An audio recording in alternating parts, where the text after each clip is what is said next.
من میخوام واسهتون یه چیزی رو امتحان کنم که امروز خیلی واسه خودم شک برانگیز بوده. باید اینو ثابت کنم و اینکه به خیلیا نشون بدم.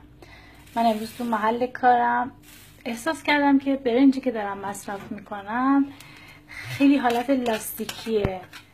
بعد از اون یکم آوردم خونه که امتحانش بکنم.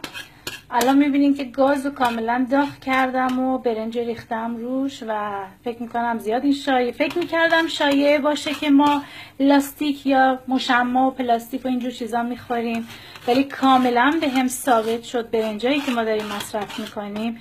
نگاه کنید، در هر صورت شما برنجو اگه بو بدین روی هر حرارتی بذارین فقط سرخ میشه، ولی این کاملا لاستیکه و نگاه کنین آب شد و چسبید به هم. ازتون خواهش میکنم از هر جایی که برنج میخوایم بخریم، قدیما میخریدن یکم میآوردن خونه امتحان کنن پختشو ببینم، ولی الان بهتره بیاین امتحان کنین که ببینین لاستیک میخواین بخورین یا واقعا برنجه. این ویدیو رو دلم میخواد حالا که من گرفتم به خیلی نشون بدین که فقط امتحان کنن چیزی رو که میخوام بخورن.